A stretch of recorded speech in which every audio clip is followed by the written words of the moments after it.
À une trentaine de kilomètres de Londres se dresse la capitale du tourisme royal.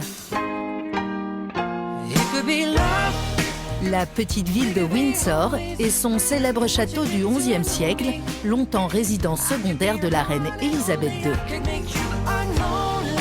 C'est ici que la famille royale se livre régulièrement à un petit spectacle. Des promenades en calèche dans les rues de cette cité médiévale. Mais très loin de tout ce faste, c'est sur ce parking, en périphérie du centre-ville, que Jonathan et Rebecca commencent leur journée de travail. Avec leur cheval, Joey. Allez, viens. Ouais, t'es un bon garçon.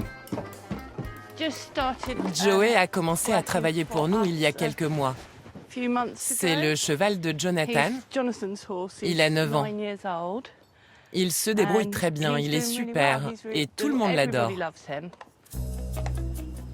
Joey, Jonathan et Rebecca sont au service d'une des entreprises les plus anciennes de la ville.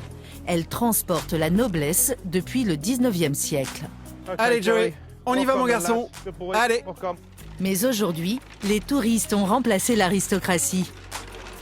Bonjour. Comme Shelby et ses 3 filles. Voici Joey, c'est lui qui va vous promener aujourd'hui. Au programme, un tour en calèche qui permet de se replonger dans l'histoire de la famille royale.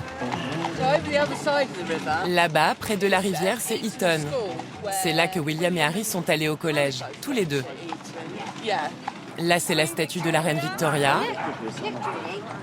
Et les policiers là-bas, ils attendent la relève de la garde. C'est vraiment quelque chose de spécial. C'est une expérience fantastique. Ça ressemble à un conte de fées, n'est-ce pas? Et vivre ça avec mes filles, ça rend tout ça encore plus magique. Tu te sens comme une princesse? Oui. Oui?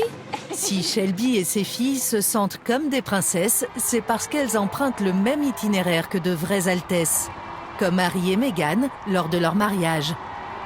Ces images, diffusées dans le monde entier, ont fait exploser la demande de tours en calèche. Par ici, un petit sourire. Comptez une centaine d'euros pour 1 heure de promenade. On s'imagine ce qu'ils ont dû ressentir le jour de leur mariage. On voit vraiment ce qu'ils ont vécu lorsque toute la foule les a salués et qu'eux ont salué à leur tour. C'est vraiment le sentiment qu'on a, le sentiment d'être une princesse. Chaque année, Joey transporte plus de 200 apprentis rois et reines